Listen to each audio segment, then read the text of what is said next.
శ్రీ లక్ష్మీ నరసింహస్వామి జ్యోతిష్యాలయం. కుటుంబంలో ఏ సమస్యకైనా 100% పరిష్కారం. విచ్చేయండి సికింద్రాబాద్ రైల్వే స్టేషన్ దగ్గర, రతి ఫైల్ బస్ స్టాండ్ ఎదురుగా, సికింద్రాబాద్. సెల్ 9849783528. నమస్తే, వెల్కమ్ టు రియాలిటీ చెక్. ప్రస్తుతం మనతో పాటు ఉన్నారు పొలిటికల్ అనలిస్ట్ కేఎస్ ప్రసాద్ గారు. సార్ నమస్తే అండి. నమస్తే అమ్మా.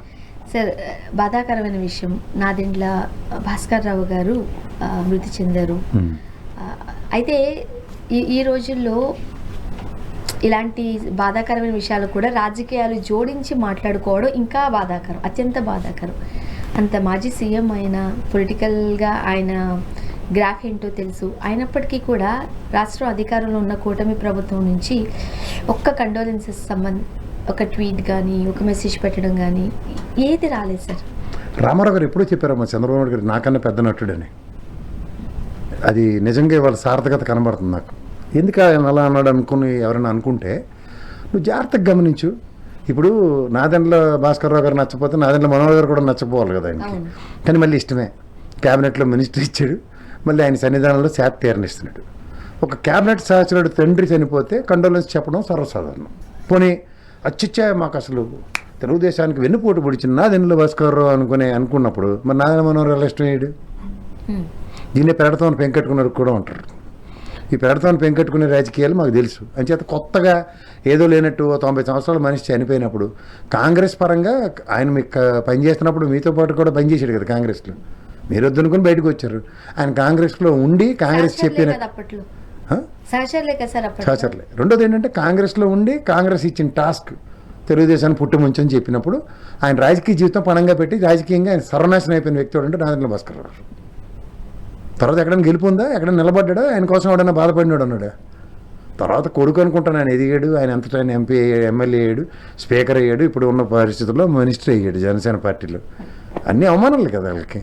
సో వీళ్ళు ఇప్పుడు చనిపోయిన తర్వాత వీళ్ళకి ఇప్పుడు కోపాలు తాపాలు అలా పార్టీ సిద్ధాంతాలు అన్నీ జ్ఞాపకం వచ్చాయంటే మరి సాధారణంగా చనిపోయిన వ్యక్తులను దేవుడితో పోల్చుతూ ఉంటారు. అంటే అతను మంచి అయినా చెడైనా ఆ చెడు గురించి ఎవరు మాట్లాడడానికి ఇష్టపడరు, కేవలం మంచి కోసం మాత్రమే మాట్లాడతారు. ఇంకా ఆ టైంలో రాజకీయాలు, మనకున్న వ్యక్తిగత ద్వేషాలు, విభేదాలు ఇవేమీ కనబడవు. వీళ్ళందరూ మనకి ఒక రకంగా చెప్పాలంటే లీడర్స్, వాళ్ళని చూసి వెనకాల నడవాల్సిన పరిస్థితులు. అలాంటి లీడర్స్ ఇలా ప్రవర్తించడాన్ని ఎలా చూడాలి? అందుకే గతంలో జగన్మోహన్ రెడ్డిని ఏవి కాకుండా సైకో అనేసినంత సులువు కాదు కదా. ఇప్పుడు ఎవరో క్లియర్గా తెలుస్తుంది. ముఖ్యంగా జనసేన వాళ్ళు తెలుసుకుంటే ఇంకా బాగుంటుంది. అంతకన్నా ఇంకేం లేదు దీంట్లో. మీరు అన్నట్టుగా కూటమిలో భాగంగా ఉన్నారు, కూటమికి సంబంధించి మంత్రిగా ఉన్నారు మనోహర్ గారు. కనీసం ఆయన ముఖం చూసైనా ఒక్క మాట, ఒక్క ట్వీట్ ఏమీ రాకపోవడం ఆయన ఎలా తీసుకుంటారు అనుకుంటున్నారు? ఇప్పుడు విజయమ్మ గారికి ట్వీట్ పెట్టడానుకున్న శ్రద్ధ ఒక క్యాబినెట్ సహచరుడు తండ్రి చనిపోతే లేదంటే ఆలోచించాలి. ఆ విధంగా చెప్పాలంటే కాంగ్రెస్లో రాజశేఖర రెడ్డి గారు కూడా ఆర్క్ రైవలరీయే కదా. ఇప్పుడు ఆయన భార్య బర్త్డేలు అవన్నీ జ్ఞాపకం వచ్చి బాగానే ట్వీట్లు గీట్లు పెడుతుంటారు కదా. అలాంటప్పుడు ఆర్క్ రైవలరీ మెయింటైన్ చేస్తే కంటిన్యూస్గా మెయింటైన్ అవ్వాలి. లేనప్పుడు సహసిద్ధ ధోరణికి విభిన్నంగా ప్రవర్తన ఏంటి? భాస్కరరావు గారితో మనం ఇంతకుముందు మాట్లాడినప్పుడు కూడా అప్పట్లో ఉన్న చరిత్రను ఆయన గుర్తు చేసుకున్నారు. ఎప్పుడో 1984లో రామారావు గారు విదేశాల్లో ఉన్నప్పుడు కుట్ర జరిగిందని, అప్పుడు భాస్కరరావు గారిని సీఎం పదవి అధిరోహించారని, దానివల్ల కోపం పడ్డది. ఇవన్నీ చూస్తూ ఉన్నప్పుడు మరి చంద్రబాబు నాయుడు గారు కూడా వెన్నుపోటు పొడిచిన వ్యక్తిగానే పేరుంది కదా టీడీపీలో. చూడాలి ఆయన ట్వీట్ల తర్వాత. ఇప్పుడు కాదు కదా ఆయన పరిస్థితి. అంత బాగుంది, ఆరోగ్యంగా అంత బాగానే ఉన్నప్పుడు బాగానే ఉంటుంది. జరుగుబాటు జరుగుతుంది. ఏది ఎవరు ఏం చేసినా రామారావు గారికి వెన్నుపోటు పొడిచిన వాళ్ళే కదా. ఆ రకంగా తీసుకుని ఆ ప్రాస్పెక్ట్లో చూడాలి. ఇప్పుడు వాళ్ళ కుటుంబం అందరికీ ఇష్టమే కదా. ఇప్పుడు ఆయన సన్నిధానంలోనే శాత తీరుతున్నారు కదా. నందమూరి అంతా నారా సన్నిధానంలో శాత తీరుతున్నారు. మరి దానికి మనం ఏమైనా విశ్లేషిస్తాం? వాళ్ళకి ఇష్టమైతే మనవాడి చేయగలం. నాకు రామారావు గారు ఇష్టం, నిజంగా చెప్తున్నా. ఆయన వెన్నుపోటు పొడిచారన్న విషయంలో నేను ఖచ్చితంగా మాట్లాడుతున్నాను. ఆ రోజు పార్టీ క్రైసిస్లో ఆయన తీసుకున్నాడు, పార్టీ టేక్ ఓవర్ చేశారు. ఇప్పుడు నెక్స్ట్ సబ్సిక్వెంట్ పరిణామాలు ఏం జరిగితే చూద్దాం. అండ్ మరోపక్క మనం చూసినట్లయితే పిఠాపురం ఇష్యూ, తాడేపల్లి ఇష్యూ చూస్తుంటుంటే పైకి చూడడానికి కూటమిగా అందరూ కలిసికట్టుగా ఉన్నప్పటికీ కూడా విభేదాలు అయితే తారాస్థాయికి చేరుకుంటున్నాయి. అండ్ కొసమెరుపు ఏంటి అని అంటే, వర్మ గారు చంద్రబాబు నాయుడు గారికి వకాల్తా పుచ్చుకుని మాట్లాడితే ప్రోటోకాల్ పేరుతో తగాదాలు, గొడవలు పెట్టుకోవడం అంత కరెక్ట్ కాదు అంటూ నిన్న చంద్రబాబు నాయుడు గారు అన్నారు. అంట ఎలా చూడాలి? ఇప్పుడు ఒకటమ్మా, పవన్ కళ్యాణ్ గారు లేకపోతే వీళ్ళ ముగ్గురికి భయం ఉంది. దమ్మిడికి పనికిరాని బీజేపీకి, చేతకాని జనసేన పార్టీకి చేత అవుతుందా అవదా అంటే మా ఒక్కరితో చేత కాదనుకునే తెలుగుదేశానికి. వీళ్ళు ముగ్గురు కలిసి ఉంటేనే కలదు సుఖం. లేదంటే పవన్ కళ్యాణ్ కలిసి ఒక్కడిగా వెళ్ళినా, తెలుగుదేశం ఒక్కరిగా వెళ్ళినా, బీజేపీ వాళ్ళంతటా సొంత పెత్తనాలు ఎలగబెట్టినా నెత్తి వాచిపోవడం గ్యారంటీ నెక్స్ట్ ఎలక్షన్కి. అంచేత ఏంటి, ఎన్ని అవమానాలు భరించినా సిగ్గుపడకుండా మనలోనే దిగమింగ్ కొనసాగాలని పవన్ కళ్యాణ్ గారి ప్రాపకం కోసం చంద్రబాబు గారు లాంటి వ్యక్తి కూడా స్థాయి తగ్గించుకుని వర్మ గారిని తిరిగి గదమాయించారు. అలాగే చూడాలి. ఇప్పుడు పిఠాపురంలో వర్మ గారికి ఉన్న పేరు అందరికీ తెలిసిందే. వర్మ వల్లనే జనసేన పవన్ కళ్యాణ్ అక్కడ గెలిచారు. 70,000 మెజారిటీ ఇచ్చాం మేము, త్యాగం చేసి మరి నిన్న మాట అనేసి అన్నారు. మేము ఇక్కడ దత్తపుత్రులు రాలేదు అన్నారు. జగన్మోహన్ రెడ్డి బ్యాచ్ అది. అవునే కదా, ఎంత ఫ్రస్ట్రేషన్ అనేసాడు. ఉన్నమాట అంటే ఉలికేటి, డీలిమిటేషన్ కూడా లేదు. ఖచ్చితంగా నెక్స్ట్ వర్మ గారు ఆయన స్థానాన్ని ఆయన సురక్షితం చేసుకోవాలి, అక్కర్లేదు. ఇక్కడ అదే మనం మాట్లాడుకోవాల్సింది. ఇప్పుడు వర్మ గారు పునరాలోచించుకునే పరిస్థితిలో ఉన్నారంటారా? ఆబ్వియస్లీ ఇప్పుడు పునరాలోచించుకునే కన్నా ఆయనకి ఇప్పుడు జరిగింది అవమానమే కదా. రాజపుట్టుకు పుట్టాడు, కూతురు విషయంలో వర్మ ఏంటో అందరికీ తెలుసు. అక్కడ ఆయన కడుపున పుట్టిన కూతురు విషయంలో వర్మ ఏంటో అక్కడ స్థానికంగా ఉన్న వాళ్ళందరికీ తెలుసు. స్థానికంగా ఆయనకు ఉన్నంత పట్టు ఎవరికి లేదన్న విషయం కూడా తెలుసు. ఇన్ని తెలిసిన వర్మ ఈల్డ్ అవుతాడు, మెలోడన్ అవుతాడు అంటే ఒక మన జస్ట్ లైక్ జీవన్ రెడ్డి టైపే.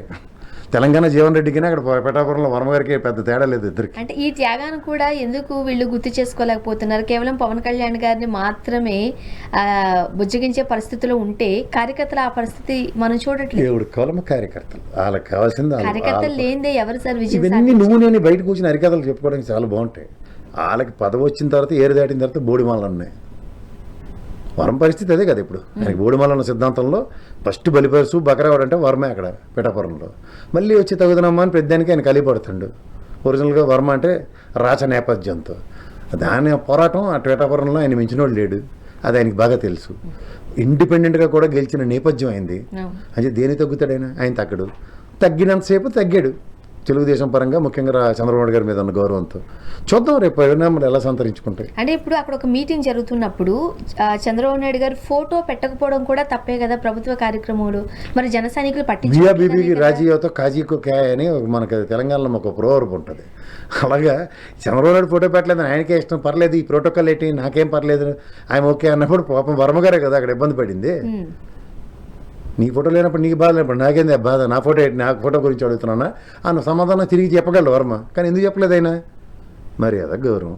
ఆ గౌరవం ఒకటోసారి రెండోసారి అని వేలంపాట్లు అవుతున్నాయి అనుకో, లాస్ట్కి ఏమవుద్ది? చిలికి గాలివాన అవుద్ది. కానీ జనసేన వాళ్ళు కూడా టీడీపీ వాళ్ళు కావాలని మమ్మల్ని తొక్కేసే ప్రయత్నం చేస్తున్నారు, సహించబోము, ఖచ్చితంగా మేమేంటో చూపిస్తామని గట్టిగానే మాట్లాడుతున్నారు. ఆ సంగతి గారికి తెలుసా, మా అమ్మ పుట్టిన మేనమాకు తెలిసిన మాకు అన్నీ తెలుసు. ఇక్కడ ఉభయ గోదావరి జిల్లాలో జనసేన పార్టీ పడుతున్న మానసిక వ్యతలు నాకు తెలుసు. పవన్ కళ్యాణ్ కూడా అక్కడ లోకల్గా వచ్చి వాళ్ళకి ఎయిట్ సపోర్ట్ ఇస్తాడో చూద్దాం, ఆరోగ్యం బాగున్న తర్వాత. ఇప్పుడు ఈయన చంద్రబాబు నాయుడు తిట్టినట్టు ఆయన తిడతాడు వెరైటీగా, ఆవిడకి అనుమానం రాకుండా. 15 ఏళ్ళు కలిసి ఉండే పరిస్థితి ఇంకో బతుకులేదు వాళ్ళకి. ఇండివిజువల్ ఇండిపెండెంట్ వెన్నుమూలకు లేని వాళ్ళు చేసి రాజకీయాలు ఫస్ట్ టైం చూస్తున్నాం ఆంధ్రప్రదేశ్లో. అంటే కార్యకర్తల సపోర్ట్ లేకుండా, కార్యకర్తలకు 3 ఏళ్ళు అమ్మా, 3 ఏళ్ళ తర్వాత ఏమవుతుంది? రాజువాడు మంత్రివాడు ఎవరికి ఇప్పుడు కూర్చుని రోజు మనం ఎలా చెప్తాం? కొన్ని పరిణామాలు చూస్తూ గమనిస్తూ ఉండడమే మనం. నాగుపాము పక్క 14 ఏళ్ళు 15 ఏళ్ళు చెప్తారు కదా లెక్కలు. అలాగే వర్మ పరిస్థితులు బట్టి అతను కాలం నిర్ణయిస్తుంది అతన్ని. రేపొద్దు నెక్స్ట్ కూడా పిఠాపురంలో వర్మను పక్కెళ్ళి ఆడుకోమని మళ్ళీ పవన్ కళ్యాణ్ అనుకో, ఆయన వైవిధ్యం ఆయన ఒరిజినాలిటీ ఆయన చూపిస్తాడే చూపించడా. ఎమ్మెల్సీ ఇస్తానన్నారు, పాపం ఇప్పటివరకు పరిస్థితి లేదు, ఆయనకు అర్థమైపోయింది. అర్థమవడం ఏం లేదు, నాగబాబు కన్నా ముందు ప్రయారిటీ రావాలి, రాలేనప్పుడు ఆలోచించుకుంటున్నాడు ఆయన. దానితో ఈ ప్రోటోకాల్ విషయాలు కంటిన్యూస్గా రిపీటెడ్గా జరుగుతున్నాయి. ఏంటది? అధిష్టానం నుంచే బుజ్జగింపు కార్యక్రమం జరుగుతుంటే అది వేరేలా ఉండుండేదేమో. అది తెలుసమ్మా అందరికీ, ఆయనకే తెలుసు మనకన్నా ఎక్కువ. నీకు తెలిసి ఆయన రాజకీయ అనుభవంలో ఆయన చూసిన ఆయన తిన్నాను కక్కడొక్కలు కూడా వాడు తిన్నాడు.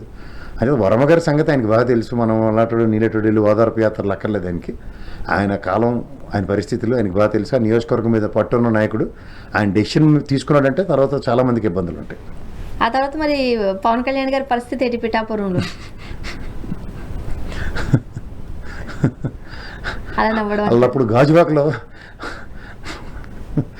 మా గురుగారు ఉన్నారులేండి, ఆయనకి ఇలాగే ఇచ్చేస్తే 1,00,000 సభ్యత్వాలు చేసిన తర్వాత ఏది జరిగిందో గెలిచిన తర్వాత పిఠాపురంలో వర్మ గారు త్రూగా అదే జరగబోతుంది. అంతకన్నా పెద్ద రాకెట్ సైన్స్ ఏమి ఉండదు. చాలా సింపుల్ గా చెప్తున్నారు మీరు, అక్కడేమో అంత పెద్ద ఇష్యూస్ నడుస్తూ ఉన్నాయి. నేను చెప్తుంది అదేనా, నాయకుడి యొక్క క్యాపబిలిటీ నియోజకవర్గంలో ఎవరికైనా తెలుస్తుంది. గాజువాకలో ఎగేసుకొని పోయాడు, 1,00,000 సభ్యత్వాలు మమ్మల్ని తిరగలేదు అక్కడ. మా అమ్మగారు సొంత ఊర్లో లేదని చెప్పి వెళ్ళాడు. అవును. ఏమైంది పవన్ కళ్యాణ్కి? తిప్పిరెడ్డి నాగిరెడ్డి చేతిలో ఓడిపోయాడు అంటే ఐడికాసింగ్ అలా వైఎస్ఆర్సీపీ వాళ్ళ మీద ఓడిపోయాడు అంటే ఆలోచించుకో, ఇన్ని వేగాలు పోయినా. సో అంచేత నాయకుడు అక్కడ ఎవరు ఉండాలి? నిజమైన గాజువాకలో ఈయన ప్రతిష్ఠించుకున్న అక్కడ మా హీరో ఉండాలి. అక్కడ గాజువాకలో చింతలపూడి గారిని ఆయన అతి కష్టం మీద 1,00,000 సభ్యత్వాలు చేయించాడు జనసేన. ఈయన వెళ్ళిపోయాడు, టక్కని నిలబడిపోయాడు, నన్ను గీసి పంపించారు. అప్పుడు మళ్ళీ ఇప్పుడు పిఠాపురంలో వర్మ గారి ప్రాబల్యంతో గెలిచేశాడు. గెలిచేసిన తర్వాత సావాస దోషం అంటాం మేము. చంద్రబాబు గారితో ఉన్నారు కాబట్టి ఏరు దాటిన తర్వాత బోడిమల్లని నాగబాబు గారితో కూడా మాడించాడు ఇష్టం వచ్చినట్టు స్టేజ్ మీద. అయిపోయింది కదా. ఇప్పుడు నెక్స్ట్ కాన్సిక్వెన్స్ ఎలా ఉంటాయి? చింతలపూడి గారి ప్రభావంతో అక్కడ ఉండి గెలిపించుకోకుండా ఆయనకి పెందుర్తి ఇచ్చాడు. పెందుర్తి ఇస్తే ఏమైంది? అది వెనకడ సామెత ఉంటుంది, ఉన్నది పోయే ఉంచుకుంది పోయే అన్నట్టు. అక్కడ పెందుర్తిలో ఆయన ఓడిపోయాడు, ఇక్కడ ఈయన ఓడిపోయారు. ఈ పర్యవసానం ఇప్పుడు పిఠాపురంలో ఈయన జరిగిన అవమానాలతో రేపు పొద్దునైనా ఒరిజినల్ కెపాసిటీ చూపించి ఇండిపెండెంట్గా నిలబడ్డాడు అనుకో, పవన్ కళ్యాణ్ పరిస్థితి ఇంకా అలా అంటే ఒకవేళ కనుక పిఠాపురం కనుక ఇవ్వకపోతే, సీట్ ఇవ్వకపోతే ఇవ్వడు ఆయనకి. ఎందుకంటే వీళ్ళు 15 ఏళ్ళు సావాసం కంటిన్యూ అయింది. ఇంకా ఎగ్జాంపుల్ వరస్ట్ కేసు సినారీ ఆలోచించు. ఈసారి వర్మ వదలడు, వర్మ సపోర్ట్ లేకపోతే ఇంపాసిబుల్. చంద్రపూడి గారు అదే ఎగ్జాంపుల్ చెప్తాను. అదే అక్కడ ఎలాగైతే జరగలేదు పవన్ కళ్యాణ్ గారికి ఇది తథ్యం. ఇప్పుడు ఒరిజినల్గా పార్టీ స్ట్రక్చర్ బిల్డ్ చేసుకుని నువ్వు నేను నిలబడే సామర్థ్యం ఇక్కడ లేదు.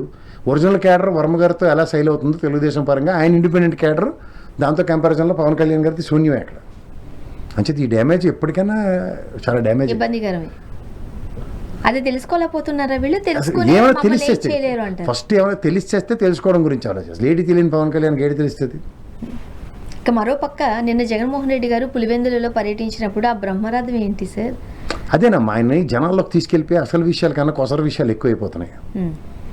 జనాల్లోకి వెళ్ళిపోయేసరికల్లా అయినా జన ప్రపంచం కనబడుతుంది. జస్ట్ లైక్ పవన్ కళ్యాణే. పవన్ కళ్యాణ్ వచ్చినప్పుడు జనాలు వేలం వెర్రిగా వచ్చేసారు. అంటే జగన్మోహన్ రెడ్డి గారికి జనాలు వేలం వెర్రని నేను అనగానే ఆయన పట్ల చిత్తశుద్ధితో వస్తున్నారు.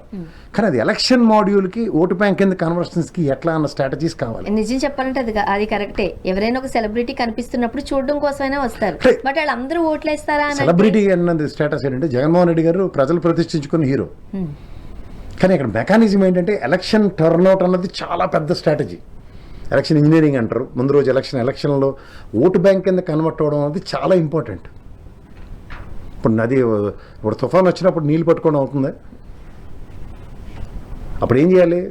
అనవసరమైన నీళ్ళు వదులుకొని ఒడిచిపట్టి నీళ్ళతోనూ మనం మిగిలిన సర్వైవ్ అవ్వడానికి ప్లాన్ చేయాలి. డ్యాముల కెపాసిటీ, లేకపోతే మన గండ్లు కూడా పడిపోకుండా చెరువులు ఇవన్నీ నింపుకుని ఉన్నాం అనుకో, ఎండాకాలం ఇలాంటి కాలంలో మనం ఒడిదుడుకులు ఎదుర్కోకుండా వెళ్ళడానికి ఎలా ఉంటుందో అలాగే ప్రతి పార్టీ కూడా తనకు వచ్చే జనప్రపంచనాన్ని తన పార్టీ పట్ల చిత్తశుద్ధితో కన్వర్ట్ చేసుకోవడానికి ప్రయత్నాలు కావాలి. మరి ఆ విధంగా చూసుకుంటే జగన్మోహన్ రెడ్డి గారికి అపవాదు కూడా అదే. మైక్ మీద కూర్చుని బటన్ నొక్కి మాత్రమే ఆయన పరిపాలన అంతా చేశారు, ప్రజలలో కలవలేదు, ప్రజలతో సంబంధం లేదు. ప్రజానాయకుడు ఎప్పుడైనా సరే ప్రజల్లో పరిపాలించడానికి అవకాశం ఇచ్చినప్పుడు రోజు ప్రజల్లో పోయింటే ఆయన అంత వెరుబోగులోడు ఇంకోటి ఉండడు. అప్పుడు ఎందుకు ప్రజల్లోకి వెళ్ళాలి? You have to deliver good governance. అదే ఆయన చేసాడు. బట్ గుడ్ గవర్నెన్స్ లో ఎవరైతే మంత్రులు ఉంటారో, ఎమ్మెల్యేలు ఉంటారో వాళ్ళతోనన్నా సన్నిహితంగా ఉండాలి కదా. అదే కదా, వాళ్ళని కూడా దూరం పెట్టారు కదా ఈయన. నేను చెప్తుంది అదే, టీం వర్క్ అన్నది చాలా ఇంపార్టెంట్. ఇప్పుడు టీం వర్క్ అంటే ఎలా ఉంటుందంటే ఒక అలైన్మెంట్. ఆయన మంత్రులు ఎమ్మెల్యేలతోనూ, ఎమ్మెల్యేలు కార్యకర్తలతోనూ, అక్కడ లోకల్ క్యాడర్తోనూ మమేకమే ఆ చైన్ సిస్టమ్ కనుక ఈకో సిస్టమ్ ఉంటే ఆ పార్టీకి లాంగెస్ట్ సర్వైవల్ ఉంటుంది. ఇప్పుడు ఉదాహరణకి తెలుగుదేశం తీసుకో, ఎట్టి పరిస్థితుల్లో వాళ్ళకి ఓటు బ్యాంక్ స్థిరంగా 40% అలా సస్టైన్ అవుతూనే ఉంది. జనసేన ఇప్పుడు వైఎస్ఆర్సీపీకి అదే ఉంది. కానీ ఆ 40% ఎలక్షన్ టైంలో కన్వర్షన్ అన్నది చాలా ఎక్కువ ఉంటుంది, సక్సెస్. ఇప్పుడు వైఎస్ఆర్సీపీ కన్వర్షన్ నువ్వు చూపితే ఎప్పటికీ కన్వర్షన్ సక్సెస్ కనబట్టలేదు వాళ్ళ దగ్గర. ఇప్పుడు 67 వచ్చినప్పుడు కూడా ఒక మొమెంటం అది. ఫస్ట్ టైం కింద చంద్రబాబు నాయుడు గారికి ఇచ్చి కన్సిడరేషన్స్ అప్పుడున్న సర్కమ్స్టాన్సెస్ లేవు. అక్కడ ప్రజెన్స్ ఆఫ్ జగన్మోహన్ రెడ్డి అతనుకున్న క్యాడర్లతో, ఎందుకు 23 మంది కప్పదాటలు వేసుకుని పోయారు అంటే ఇన్కాంపిటెంట్ పీపుల్ని క్యారీ చేస్తున్నాడు. అప్పుడే ఫస్ట్ ఇండికేషన్ ఆయనకి. తర్వాత 151 గెలిచాడు. 151 గెలిచిన తర్వాత ఆ నాయకుల్లో క్యాలిబర్ ఉందా లేదా అన్న దాని మీద ఇతనుకున్న భయమా, లేదంటే వాళ్ళ మీద లేని నమ్మకమా? 23 మంది చేసిన పని నాతో గెలిచి 151 చేస్తారేమో దాంతో 5 ఏళ్ళు కాలక్షేపం చేసుకొచ్చాడా? ఇది కూడా ఆలోచించాలి. సో సబ్సిక్వెంట్ డెవలప్మెంట్లు ఏమైంది? ఆ ఈకో సిస్టము నాయకుడికి క్యాడర్కి డిస్బ్యాండ్ అయింది. మధ్యలో వాలంటీర్ని తెచ్చిపెట్టాడు. ఈ దైద్యంతో కూడా దిక్కుమాల అయిపోయాక వేదవాళ్ళు, బుర్రతొక్క వేదవాళ్ళు. ఆ బుర్రతొక్క వేదవాళ్ళు చెల్లి సారాజ్యం. ఈ దరిద్రానికి కూడా తెల్లవారుజామున పేపర్లు చదివేది ఒకడు, ఆడైతే తట్టబట్ట చదువు పోయాడు రాత్రి. అలాంటి వాళ్ళ డైరెక్షన్లో అసలు విషయాలు ఎక్కడ జగన్మోహన్ రెడ్డి గారు రీచ్ సర్వేలోకి లేకుండా అయింది. సో దీనివల్ల కానీ ఈ విషయంలో మాత్రం చంద్రబాబు నాయుడు గారిని మెచ్చుకోవాల్సింది. చాలా ఫ్రీక్వెంట్గా అసలు ప్రజలకి మంత్రులు ఏం చేస్తున్నారు, ఎమ్మెల్యేలు ఏం చేస్తారంటూ రిపోర్ట్ కార్డులు తెప్పించుకుంటున్నారు. చేసేది తర్వాత అందరికి 0 మార్కులే కదా, 0 మార్కులు ఇచ్చేది ఎవరు? ఆయనే కదా. మరి అది రోజు వెనక పెంచాడు, రోజు ప్రోగ్రెస్ రిపోర్ట్లు తెమ్మంటే ఏంటి లాభం? అక్కడ పర్ఫార్మెన్స్ లేని దగ్గర మెజర్మెంట్లు చేసుకుంటే లాభం ఏంటంటున్నా. ఇప్పుడు దాంట్లో క్రియేటివ్ ఉంది చంద్రబాబు నాయుడికి. ఇప్పుడు ఎవడో పని చేయనప్పుడు నెక్స్ట్ సెషన్లో అయినా సరే ఆ పనితీరులో ఎవడైనా మార్పు కనబడింది చూడు, అలాగే ఎక్కడేసిన గొంగలు అక్కడే ఉంది. ఈ జగన్మోహన్ రెడ్డి రేటింగ్ లేకుండా ఇప్పుడు ఏ పని ఆగింది చెప్పు. ఇప్పుడు పర్యాటక శాఖ మంత్రి రోజు ఎగ్జాంపుల్ చెప్తున్నా, ఏమైనా పర్యాటక సంఘంకి సంబంధించిన పనులు ఏమైనా ఆగాయా? ఆవిడదో ఆంధ్ర ఆపగలిగిందే? ఆవిడ ఆధ్వర్యంలోనే జరిగాయి కదా. వాళ్ళు తిరిగి పర్యాటక రంగం కట్టిన బిల్డింగ్లు అవన్నీ మాడుకోకుండా ఎంతసేపు పవన్ కళ్యాణ్ మీద ఆడిపోసుకుని తిరిగితే మనవాడి చేయగలం. అవునా కదా? తప్పెవరిది? టాస్క్ ఇచ్చినోడు డెలివరీ చేయకుండా. ఇప్పుడు భారతసారథి ఉన్నాడు, ఇక్కడ పిలిచి రోజు గుండె వచ్చేస్తున్నాడు, చచ్చినట్టు అయ్యా ఎన్పిఆర్ మీటింగ్లు పెట్టి మాట్లాడవలసిన మాట్లాడుతున్నాడు లేదా? అప్పుడు ఏమైనా మాట్లాడగలిగాడే? ఎందుకు మాట్లాడలే? కనుక్కో ఒక్కొక్కరిని ఎగ్జాంపుల్స్ ప్రతిదీ మనం మాట్లాడచ్చు. పేర్నాని గారికి మేకిస్తే దొల్లగూడ దూపం వేస్తాడు, సజ్జల గారికి మేకిస్తే దొల్లగూడ దూపం వేస్తాడు. మిగిలిన వాళ్ళు కొడాలానికి మైకిస్తే ఊరికనే ఇక్కడ ఉన్న వాళ్ళు అందరి మీద ఆడిపోసుకుంటాడు కదా. ఆ పనితీరు ఎందుకు మాట్లాడలేడు? తప్పు ఎక్కడి నుంచి జరిగింది అంటారు మీరు? ఇన్కాంపిటెన్సీ. ఇప్పుడు ఇన్కాంపిటెంట్ పీపుల్ అన్నది ఆయనకి తెలుసు కాబట్టి వాళ్ళకి ఎవరికి అవకాశాలు ఇవ్వలే. అది మనం ఎందుకు గ్రహించకూడదు? అంటే ప్రజలందరూ వచ్చారు, వాళ్ళ బాధలన్నీ చెప్పుకుంటుంటుంటే ఎప్పుడు తనదైన స్టైల్లోనే జగన్మోహన్ రెడ్డి గారు 2-3 డైలాగులు కూడా వేశారు. చీకటి త్వరలోనే తొలగిపోతుంది, సో చీకటి తర్వాత ఈసారి స్ట్రాటజీతో ఉంటాడు అని మనం యాంటిసిపేట్. అదే ఇది చూస్తే అదే అనిపిస్తుందా అని ఆబ్వియస్లీ ఉంటుంది. ఇప్పుడు డిస్బాండ్ అన్నది ఎప్పుడైతే జరుగుతుందో ఒక ఓటమిలోంచి ప్రక్షాళించుకోకుండా వాడు ఉన్నాడు కదా. అట్లీస్ట్ మిగిలిన గుణపాఠాలు అన్ని పోసుకోవాలి కబుర్లు. జగన్మోహన్ రెడ్డి ఇప్పుడు గుణపాఠాలు నేర్చుకోడు, టిట్ ఫర్ టాటే ఉంటుంది. అట్లీస్ట్ సరిదిద్దుకునే ప్రయత్నం చేస్తాడు. సరిదిద్దుకోడు, ఆయన ఒరిజినల్ నేచర్ అదే, సరిదిద్దుకునే ప్రసక్తి ఉండదు. అవుట్కమ్ డెలివరబుల్స్ మీద ఉంటాడు. అవుట్కమ్ ఏంటి? గెలవాలి, గెలుపుకి ఏం చేయాలో చేస్తాడు. డెలివరబుల్స్ అంటే కష్టాలు చూస్తున్న ప్రజలకి సొల్యూషన్ ప్రాస్పెక్టే ఉంటుంది ఆయనతో. అదే పాదయాత్ర సారాంశం, నవరత్నాల కాన్సెప్ట్ అదే. ఎవడేస్తాడమ్మా? 1.5 సంవత్సరం బడ్జెట్ తీసి జనాలకి ఇచ్చిన మొగాడు ఒక్కటి జగన్మోహన్ రెడ్డి. దేశ ప్రపంచ చరిత్రలో ఉండని చూడు, 2 సంవత్సరాల కరోనా పాండమిక్ సమయంలో ఈ ఎంప్లాయీస్ ఉన్నారు కదా ఊరికే ఇప్పుడు బేగాలు పోతున్నారు. 27% ఐఆర్ ఇచ్చాడు, 11 డిఏలు ఇచ్చాడు.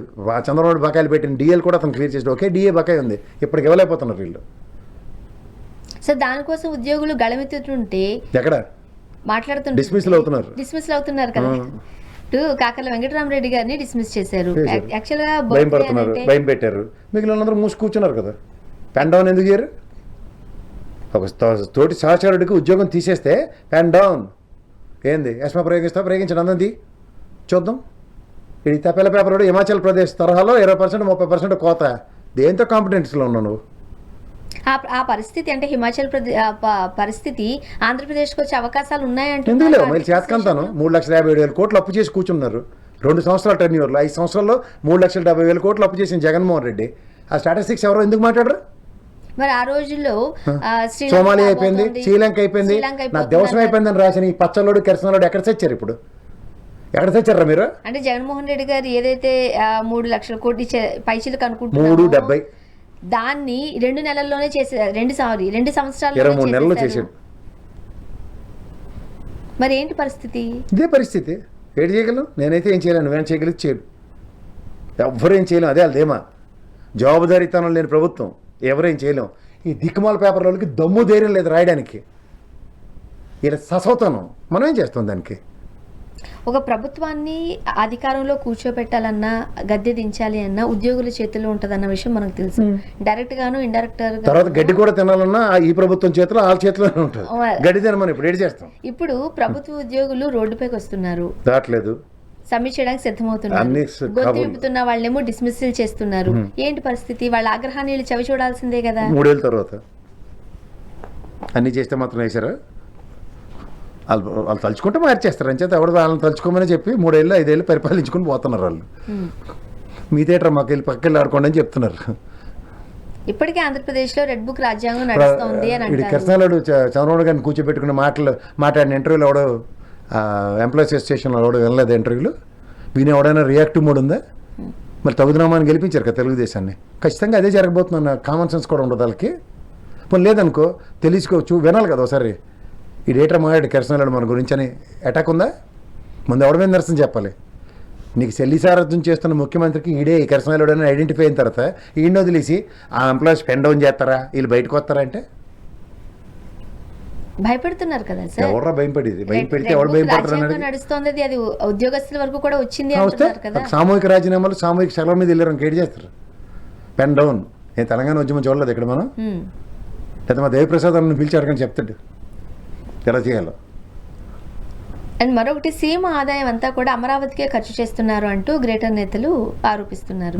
ఎలా సార్ దాని కనెక్టింగ్ ఏం చెప్తారు? ఆర్థిక దుర్వినియోగం జరుగుతుంది. 47,000 కోట్లు స్పెసిఫిక్గా అమరావతి పేరు మీద అప్పు తీసుకొస్తున్నారు నారాయణ గారు కళ్ళ సౌధం కట్టుకోవడానికి. సో ఆ అప్పు భారం మన మీద కాకుండా ఇంకెవరి మీద పడుతుంది? 3,57,000 కోట్లలో చేసిన అప్పులో 3,10,000 కోట్లు రాష్ట్రం కోసం అనుకుంటే 47,000 కోట్లు స్పెసిఫిక్గా అమరావతి కోసం చేశారు. సో కనబడుతున్నప్పుడు ఎక్స్చెకర్కి డబ్బులు ఎక్కడి నుంచి వస్తున్నాయి అన్న దాని మీద ఎన్ని రూపాయల్లో తీసుకొస్తారు. ఆర్థిక బడ్జెట్లో ఏది బడ్జెట్ బడ్జెటేతర అప్పులు క్లియర్గా చెప్పారు. బడ్జెటేతర అప్పులు దేని చేస్తున్నారో కనుక్కుంటే చెప్పరు. బడ్జెట్ మీద అప్పులు తీసుకొచ్చి జీతభత్యాలంటే జగన్మోహన్ రెడ్డి గారి ఆయనలో 89.7% తెలుగుదేశం ఆయనలో జీతభత్యాలకు ఉండేవి. 111% జగన్మోహన్ రెడ్డి ఆయనలో జీతభత్యాలు ఉండేవి. మరి 111%కి ఎక్స్చెకర్కి ఎక్కడ ఆర్థిక పెనుభారం లేకుండా 3,70,000 కోట్లు మాత్రమే 5 సంవత్సరాల్లో ఖర్చు చేసినప్పుడు కరోనా లాంటి పాండమిక్ సిచ్యువేషన్లో కూడా ప్రజలకి ఎవరికి కూడా సంక్షేమ పథకాలు ఆగలేదు, అలాగే ఉద్యోగస్తులకు జీతాలు కూడా ఆగలేదు.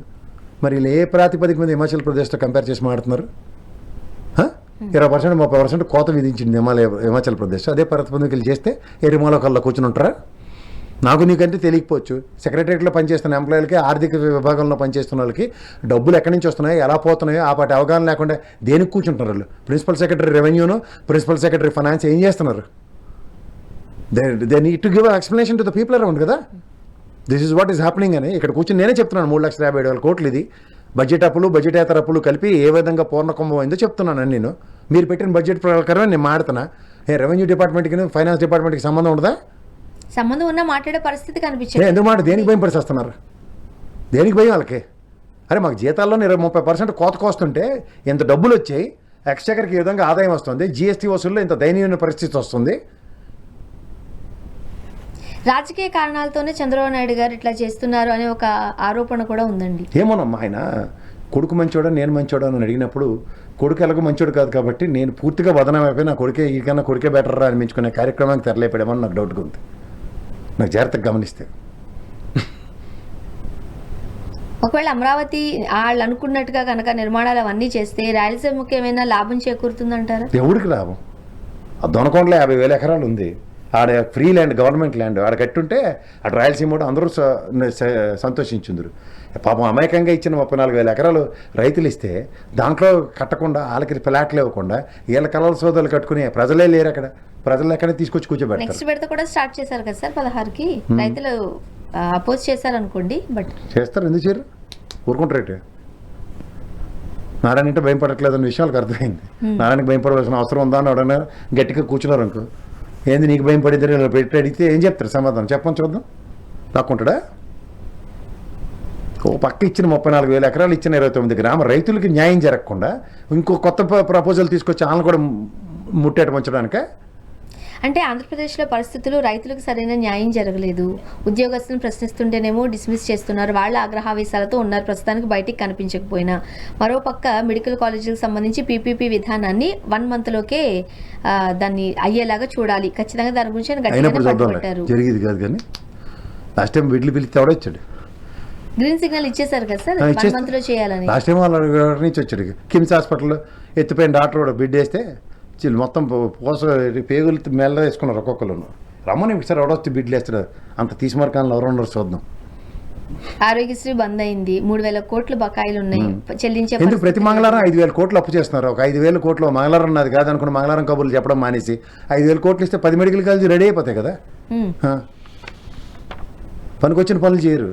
ప్రజల ఆరోగ్యము, వైద్యము, విద్య, ఈ మూడే కదా టాప్ ప్రయారిటీ ఏ గవర్నమెంట్ కన్నా. ఇదే కదా ప్రజాస్వామ్యంలో.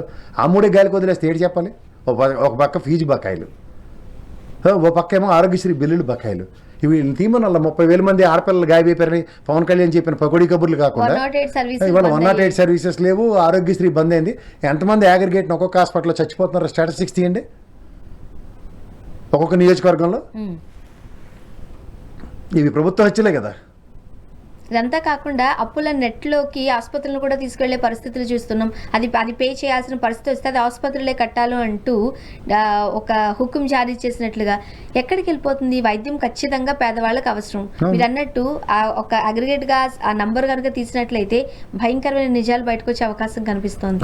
ఎందుకు ప్రభుత్వం చూసి చూడనట్లు వ్యవహరిస్తోంది? ఇది నిస్సహాయ స్థితి, ప్రభుత్వ అసమర్థత. ఇది ఖచ్చితంగా ఒక టీం వర్క్తో చేసే పని, టీమే లేకుండా చంద్రబాబు గారు పని చేస్తే ఎలాగవుతుందంటే ఇలాగే అవుతుంది. ఓ తల తొక్కలేదు, ఓ తీరువ దెబ్బ లేదు, ఎటువంటి గుడ్డెది జైల్లో పడినట్టు పోతున్నారు ఎటువంటి అటు. సో దీని పర్యవసానాలు తీవ్రంగానే ఉంటాయి. ఆంధ్రప్రదేశ్లో ఇన్ని సమస్యలు కనిపిస్తూ ఉన్నాయి మాట్లాడుకోవడానికి. ఒక రోజంతా కూర్చున్న సమస్యల గురించి మాట్లాడుకోవచ్చేమో. అయినా సరే రాజకీయ నాయకులు నిమ్మకు నీరెత్తినట్లు వ్యవహరించడాన్ని ప్రజల్ని ఎక్కడ తీసుకెళ్తారు అనుకుంటున్నారు? ఇప్పుడు ఎప్పుడైనా సరే అపోజిషన్ బెంచ్ స్ట్రాంగ్గా ఉండినప్పుడు అసెంబ్లీ సమావేశాల్లో అట్లను ఒక భయంతో కూడిన ఇది ఉంటుంది. దానివల్ల ప్రజలకు జవాబుదారీతనం పెరుగుతుంది. అలా మాట్లాడాల్సిన వాళ్ళు అసెంబ్లీకి కూడా పోరు కదా. వెళ్ళి ఏడ్ చేయాలమ్మా, 11 మంది వెళ్ళి ఏడ్ చేస్తారు. అపోజిషన్ స్టేటస్ తీసి మనం వెళ్తే అప్పుడు ఉంటుంది సినిమా. నువ్వు కూడా తపిలా ఛానల్ జర్నలిస్టులా గడితే ఎలాగా? 11 మంది కాదు అక్కడ క్రైటీరియా. అపోజిషన్ స్టేటస్ ఇమ్మనండి. పి జనార్దన్ రెడ్డి గారికి ఇచ్చారు కదా లాస్ట్ టైం. 23 స్థానాలు ఎన్ని వచ్చినప్పుడు కాంగ్రెస్కి అపోజిషన్ స్టేటస్ ఇచ్చారు ఆ పార్టీకి. అప్పుడు మాట్లాడితే ప్రజా సమస్యల మీద ప్రతిదీ చర్చనీయాంశం అవుతుంది. ఓ ముఖ్యమంత్రి గారు మాట్లాడినప్పుడు ఈక్వల్ టైం, ప్రివిలేజ్ టైం వస్తుంది అపోజిషన్కి. అది కావాలంటున్నారు. అది జరిగితే అప్పుడు నువ్వు అన్నది కరెక్ట్, ఆయన వెళ్ళాలి ఖచ్చితంగా అప్పుడు అసెంబ్లీకి. అది ఇవ్వకుండా దేనికి వెళ్ళాలి? అదే టైం వేస్ట్ అంటున్నాను. చూద్దాం సార్ ఏం జరగబోతుంది. థ్యాంక్ యూ సో మచ్ అండి, మీ అభిప్రాయం పంచుకున్నారు. Thank you. ఇది వాళ్ళ రియాలిటీ చెక్. Stay tune.